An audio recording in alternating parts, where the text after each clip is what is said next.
मोरगढ़ एक ऐसा गांव जहां लोग दरवाजे खुले छोड़कर सोते थे। लेकिन कुछ हफ्तों से एक नाम हर जुबान पर था, भोलू चोर। भोलू चोर ने गांव वालों का जीना हराम कर रखा था।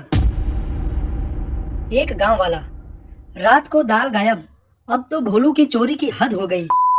दूसरा परिवार, अरे दाल नहीं, मेरा तकिया भी उठा ले गया। Oh my god. ये है भोलू चोर, कंधे पर बोरी डालकर फिल्मी अंदाज में चलता हुआ। भोलू, चोरी मेरा शौक नहीं, जरूरत भी नहीं, बस मजा आता है। मैं लोगों को ज्यादा परेशान नहीं करता, बस हल्का फुल्का सामान लेके जाता हूँ। अब एंट्री होती है गांव के इकलौते पुलिस, संतोष जी। संतोष जी, इस गांव का चोर सिर्फ एक, और उसे पकड़ने वाला भी सिर्फ एक, मैं। गांव वाले, साहब, पर आप कल भी पकड़ने निकले थे। संतोष जी शर्माते हुए, अरे कल पेट में दर्द हो गया था, पर आज मैं उसे पक्का पकड़ूंगा।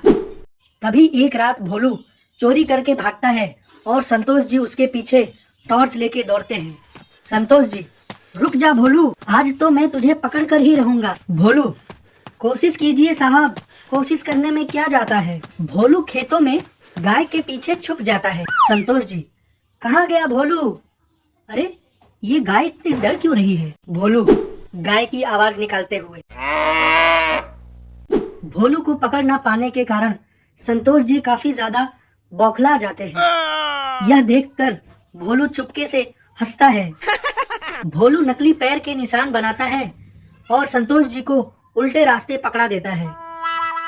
फिर संतोष जी घर पे प्लान बनाते हैं, दीवार पर ऑपरेशन भोलू लिखकर। संतोष जी अपनी पत्नी से कहते हैं, मैं जाल बिछाऊंगा, रस्सी, बर्तन, बकरी सब काम में आएंगे। पत्नी, लेकिन बकरी क्या काम में आएगी? संतोष जी, वो तुम बस देखती जाओ। तभी रात 2 बजे भोलू आता है और संतोष जी के बनाए हुए जाल में फंस जाता है। भोलू चिल्लाकर, अरे ये क्या? संतोष जी लाइट ऑन करते हैं और कहते हैं, पकड़ा गया ना बच्चू। भोलू, साहब, साहब मुझे माफ कर दो साहब, माफ कर दो साहब। संतोष जी काफी खुश होते हैं। भोलू, साहब प्लीज मुझे जाने दो साहब। संतोष जी भोलू को पुलिस स्टेशन लेकर आते हैं। संतोष जी भोलू से पूछते हैं, चोरी क्यों करता है? भोलू, शौक नहीं है साहब, कोई मुझे नौकरी ही नहीं देता। संतोष जी, तो तुम रात को ही चोरी क्यों करते हो? भोलू, दिन में गर्मी बहुत होती है साहब। संतोष जी कहते हैं, भोलू तुम्हारा फैसला तो गांव के लोग ही करेंगे। और संतोष जी भोलू को गांव लेकर आते हैं। संतोष जी गांव के लोगों से भोलू से बातचीत की सारी व्यथा बताते हैं।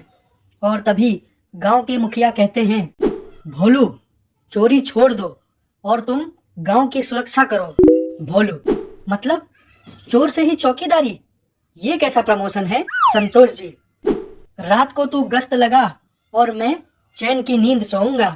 उसके बाद से भोलू गांव का पहरेदार बनकर घूमा करता है।